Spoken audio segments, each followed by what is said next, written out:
Hey guys, my name is Josh, and these videos are meant to be a study tool. I am currently working on getting my CLP, or I will be around the first of the year, which is when I start my apprenticeship. So what I'm doing is I'm studying, and I started reading the manual that you can get from the Montana, because that's where I'm taking my test. So this is specifically for Montana 2016. I started studying and I was having a hard time staying awake because I really learned better by doing stuff. So the fact that I was having a hard time, Maggie, my girlfriend, said, well, why don't you make videos? And I said, well, I just don't want anyone to think that I'm trying to teach them something because I'm trying to learn it myself. But then I was like, well, I could just tell you guys that I'm not trying to do that and that this is just a study tool and that it's helping me, and I hope that it helps you as well. So that's what we're doing. I frequently will say that there's a link in my pants, which just means the description bar. I've been making YouTube videos for a long time, and that's what I've come to call it because of the Vlogbrothers. So essentially, you're going to see some links in my pants. You're going to want to follow those. The first one will take you to the actual manual in case you can't get to the DMV because you don't have your permit or your license. Haha, just kidding. You can get a copy of it online and follow along. Also, there's going to be a link to a website where you can take practice quizzes, and it's incredible. Really, really good stuff. There's also, what else did I link to? A video? Oh yeah, there's a video with Wil-Trans instructor Ruby, and she goes through a pre-trip inspection. At the very end of the video, it's like an hour and 10 minutes, she shows you how to hook and unhook a trailer, which essentially is really cool if you're just starting like I am. I'm a rookie. I'm going into my apprenticeship. It shows you different parts of a truck that you can't see when it's hooked up. So that's really good. So you can get a good idea of what a combination vehicle looks like and what you're going to be up against as far as when you go for your skills test and your road test, what you're going to have to say and how you're going to have to do a pre-trip inspection. So that's kind of cool. Now, this is video number 6. In each previous video, I have been starting them with questions that I've had in the other, in the last video. There were no questions from part 5. So we're starting part 6 with no questions to answer, so we're just going to dive right in. Okay, so where we are right now, show you. Okay, so let's see.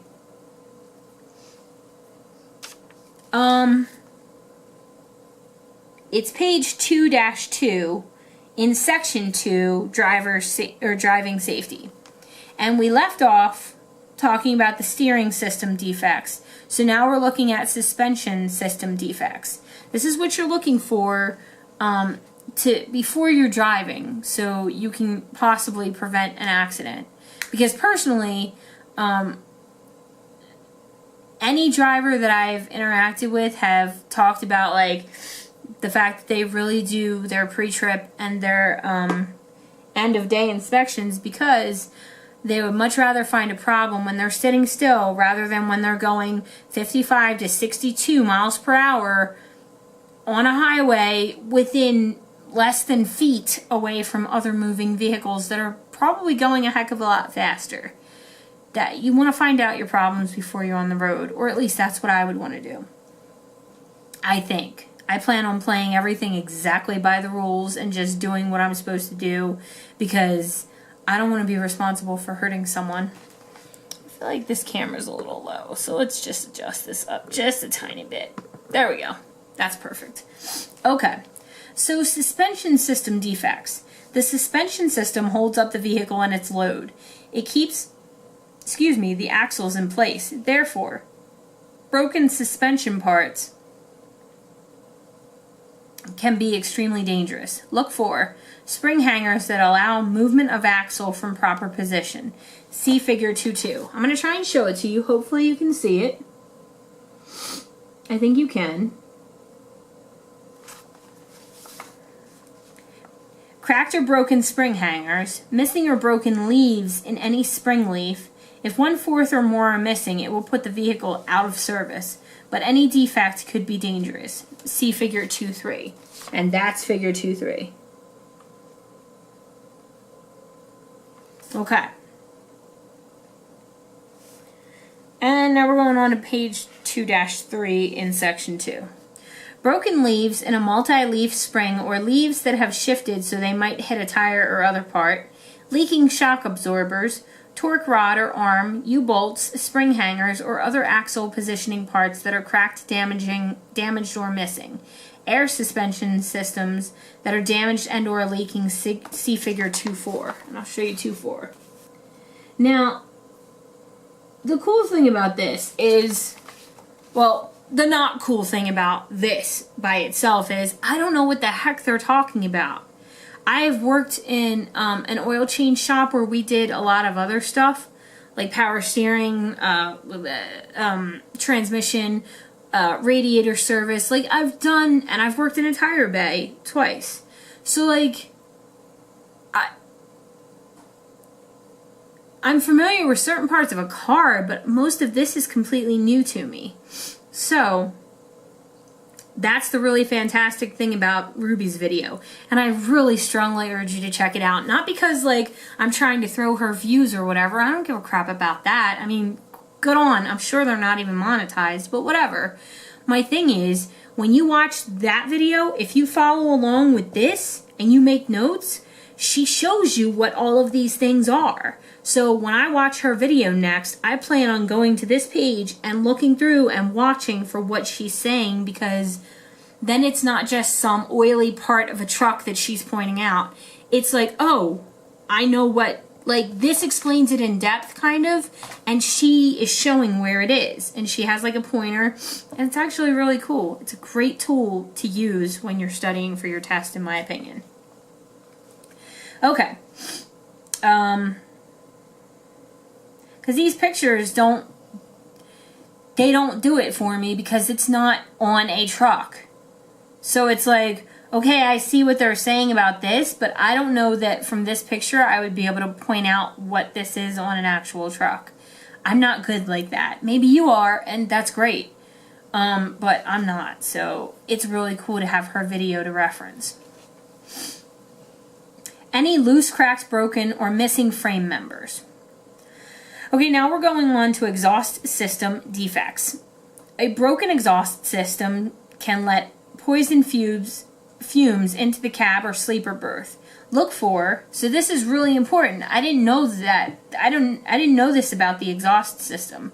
But apparently the exhaust system is right at the back of your cab, and a lot of times it'll look like a big chrome pipe going straight up, and then the bottom of it goes under to the front engine compartment, and it's got all these little holes in it and stuff, but then there's a piping inside of it, I believe, unless I'm mistaken. And again, I am as green as they come, so double fact check everything for yourself unless I'm strictly reading it from here. But essentially what they're saying is, and if they fact check it, tell you in the comments so that you know, oh, yeah, that was wrong. Yeah, Maggie just made a really good point. If I make a mistake here in something that I say, and you fact check it, and like you're like, well, that was wrong, don't just laugh about it. Like, tell me, make a comment, because I'm learning this and I don't want to mess up my test, and I don't want to mess up in the real life like stuff either. So I'm open to any feedback that you guys want to give, because you're only going to help me and I only want to help you. So yeah, that'd be awesome. If I make a mistake, leave a comment, or if you have any questions or concerns or thoughts, leave a comment. Also, in the future, if you come to this video and it's well after December 13th of 2016, I'm hopefully going to be a trucker by that point. If you're green and you're starting out and you need help, leave us a comment and I'll do anything I can to help, because that's what people have done for me, and I would love nothing more than to pay it forward. So if you're finding this and it's like 2018 and you need some help, please feel free to reach out. Moving on. So apparently the exhaust system is really important to check. because it Maybe can... we should have lots of truck videos too. Oh yeah, we're probably going to have lots of truck, because at some point after I save up for a long time, I'm going to get a GoPro, and we're going to do lots of trucking videos and like long, like show you trips and stuff and like edit, and it's going to be really cool. So hopefully that'll also be something that, you know, you guys can enjoy. I know I will, so. Okay, so if your exhaust system is messed up, it can let poison fumes into the cab or sleeper berth. Look for loose, broken, or missing exhaust pipes, mufflers, tailpipes, or vertical stacks. The vertical stacks are what I was talking about. They're like a chrome usually, and they sit at the back of your cab right before the catwalk, and they go straight up. So you really want to check those and make sure that everything's cool with those. Loose, broken, or missing mounting brackets, clamps, bolts, or nuts. Exhaust system parts rubbing against fuel system parts, tires, or other moving parts of the vehicle. Exhaust system parts that are leaking. Okay, now we're talking emergency equipment. Vehicles must be equipped with emergency equipment. Look for fire extinguishers, spare electrical fuses unless equipped with circuit breakers. Warning devices for parked vehicles. For example, 3 reflective warning triangles or 6 fusees or 3 liquid burning flares. Cargo, trucks. You must make sure the truck is not overloaded and the cargo is balanced and secured before each trip. If the cargo contains hazmat, you must inspect for proper papers and placarding. Interesting thing. Uncle Steve and Aunt Amy have been in this industry for decades. And he was talking to me when I was, this was a little while ago that he was telling me about this. And I benefited from it because it stuck in my head because I just thought of it. He said that most times when you go into a shipper, you have to watch the way that they're loading your truck. Now, there are sealed loads that you're not able to inspect. All you can do is make sure that everything on the outside is the way that it's supposed to be because it's sealed and you don't get to open it and crack that seal and look at it. In fact, doing so could get you in big trouble. But he said for all of the loads that you're able to inspect, he's like, I actually go back there and I watch them sometimes. And he's like, yeah, I'll take my break and stuff, and I'm not trying to be annoying and I'm not trying to be a jerk. He's like, but I'm responsible. Once those doors close, I'm responsible for making sure that that load gets there safely and legally. He's like, so they're not worried about how my axles are balanced. They're not worried about if stuff falls over in many instances. They're only worried about getting the truck loaded and getting me off their property and getting me headed out. He's like, but I have specifically more than once had to have them adjust things. And they do a California to Michigan trip that they frequently do. Not frequently, it's like their route. That's what they do. And he's like, they bring over, what do they bring over? Furniture? I think so. And then they take back groceries. So like one time they had a big haul of like grapes. And they like put it like precariously, like one big container of grapes up on another, and he was like, that's not going to make it. Number one, you're putting me overweight, and it's not going to be legal. So, long story short, which my stories are never short, sorry about it, but always don't be afraid to tell. Put your foot down. Yeah, don't be afraid to be like, this isn't going to work. I need you to load this properly. Or, you know, to have some say about, because you're the one that has to drive the vehicle, and if it's not balanced or whatever, that could cause you to go careening into another lane, because if something falls over while you're driving, you could even jackknife. I don't know if that's the right word. You could flip.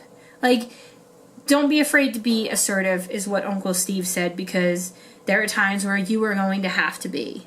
And they won't get mad at you. Well, they might get mad at you, but your company is going to thank you for being safe. And you could actually get, you know, for safe driving and stuff, you could get possibly like extra money. So there's more than one reason to be safe besides the fact that you could save lives, if that's not enough for you. Okay. CDL Vehicle Inspection Test 2.1.4.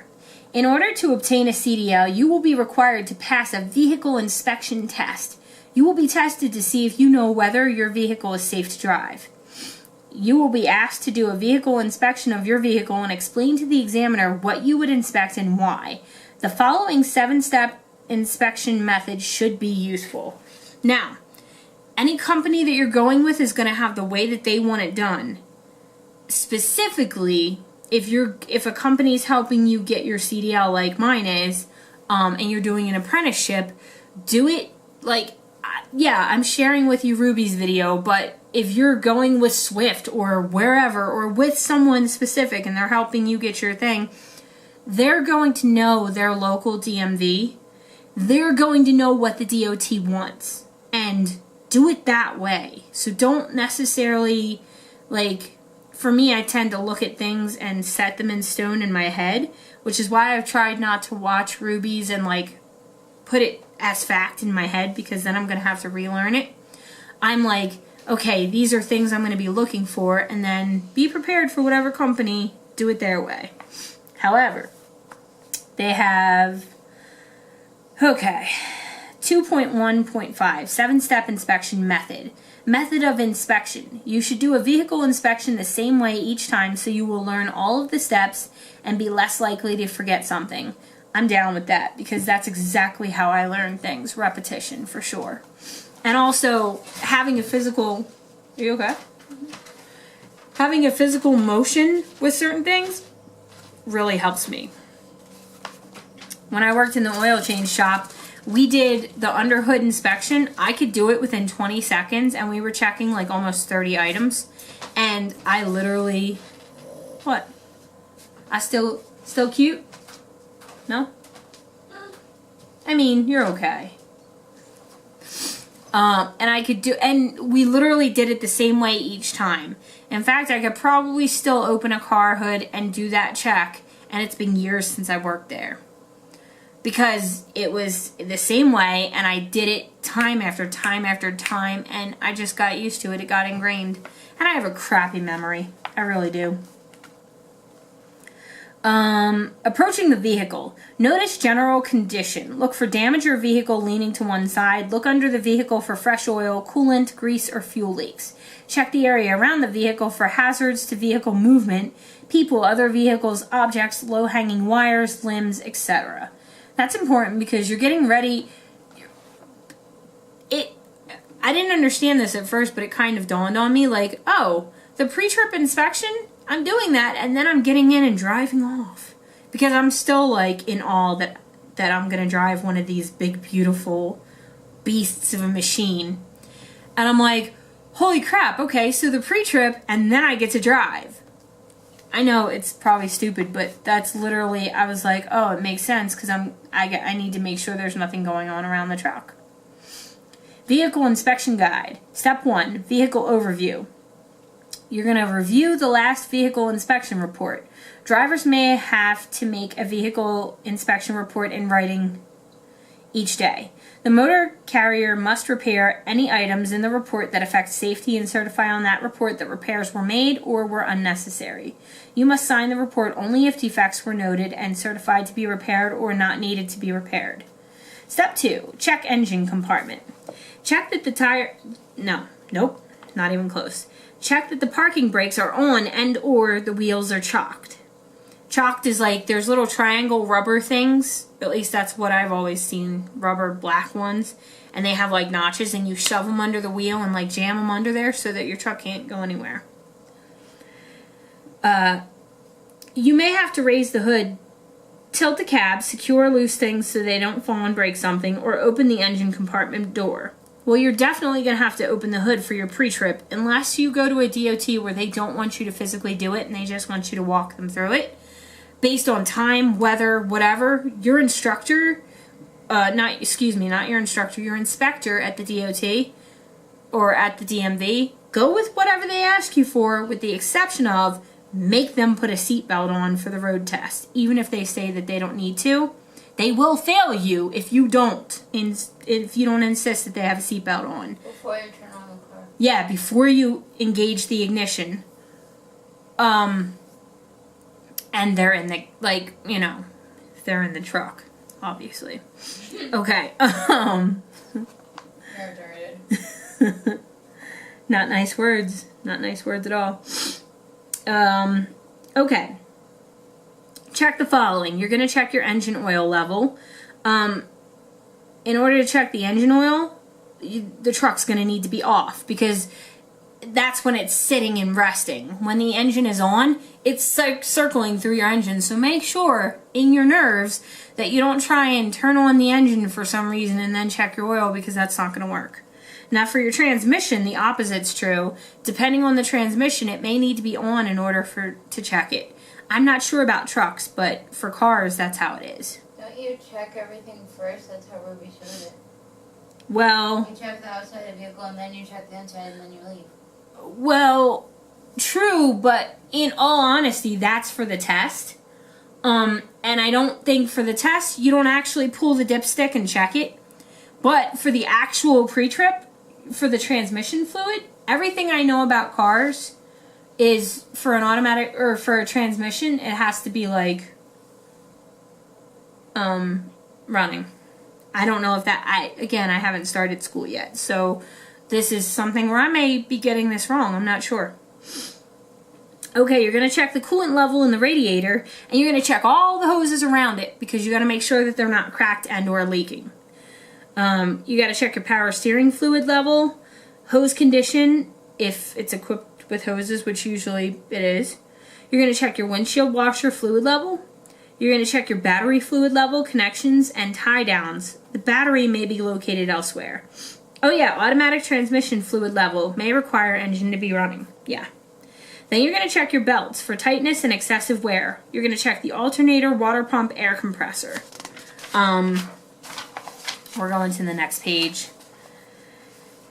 Okay, so you're going to learn in training how much give the belts should have when adjusted right, and check each one.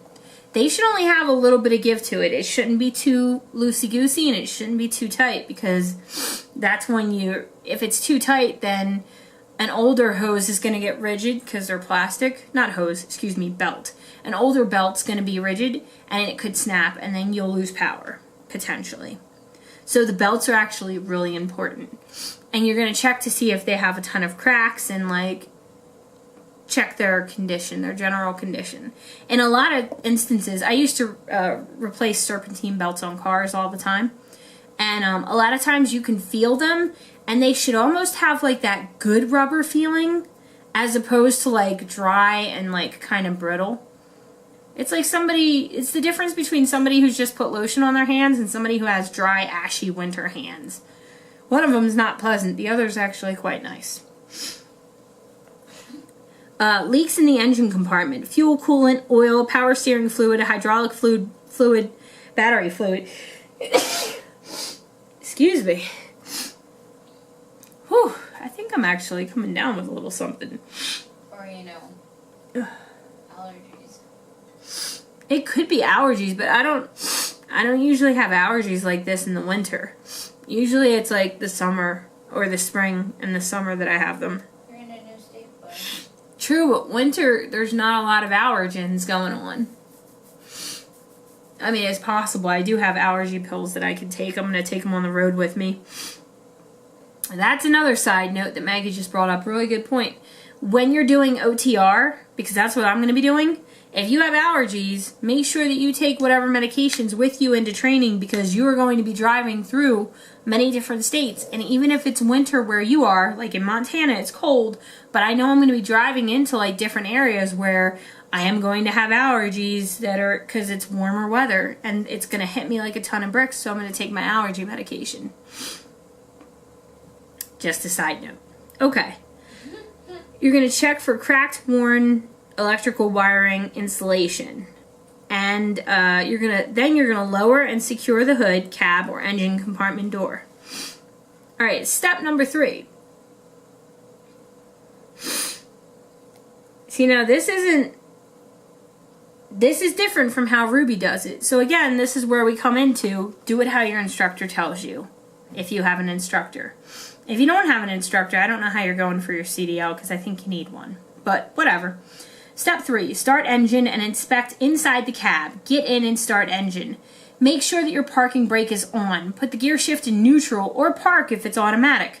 Keep in mind, if you're taking your test with an automatic, they're going to put an NM on your license, meaning you can't drive a manual. You're not licensed for them. So be mindful of that. Put gear shift in neutral or park if automatic. Start engine. Listen for unusual noises. Now, there is a question that they ask that basically they say, because it's weird because when you're driving a regular car, what you're going to do is it's going to be in gear, usually first gear, and the parking brake's going to be on. So what you're going to do is you're going to put your foot on the clutch, start the engine, and then bring it down into neutral and wobble it back and forth to make sure it's in neutral, and then take, your foot off the clutch and listen for noises. And with this, it sounds like put the gear shift in neutral or park and then start the engine. So I wonder why you would be starting it. And this is something I don't know and I'm gonna have to learn, but why change to neutral and then start? Do you need to clutch for that? So my question is, do I need to put the clutch down in order to change the gears like you do in a manual car? I'm not really sure, but that's something that I'm going to either Google or I might ask one of my friends just to see what she says. But this is one of the questions that they can ask you about the order. Parking brake on, gear shift in neutral or park if automatic, start engine, listen for unusual noises. If equipped, check the anti-lock braking system, ABS indicator lights. Light on dash should come on and then turn off immediately. If it stays on, the ABS is not working properly. The ABS is what's going to stop you. The ABS is what's going to help you if you're traveling at a high speed and you brake suddenly. The ABS is going to keep you from going into a skid. It's going to keep your brakes from locking up. For trailers only, if the yellow light on the rear left of the trailer stays on, the ABS is not working properly. Interesting. Okay, now we're going to stop here because we have 3 minutes left and I don't have enough time to get through the next part because the next part's really important because it's gauges. So let's tackle that in the next video. And at the beginning of the next video, we're going to have one question about the neutral and then start as far as the clutch goes. I hope that these videos are helping you. I feel like it's helping me just talking through everything. Although it does feel kind of narcissistic to just sit here and do all the talking. So if y'all want to leave some comments, that would be fantastic. It would make me feel a little bit less like a goonie sitting here and just talking to myself. I would appreciate it. And yeah, please feel free to reach out to me because I don't know if I'm going to have anyone in my class. I hope that I have some classmates because from what I understand, it's kind of a bonding experience, and I would really like to, I would very much like to feel like I'm not alone out there when I start. I would very much like to have people that I can, kind of reach out to as well. I have some, but having more people to reach out to and having a network is never a bad thing. Heather and Jason said that, and I really feel like that's going to be true for me as well. So, all right, thank you guys, and I hope you have a good night. We're going to come back with the next video shortly, but thanks for being with us for this one.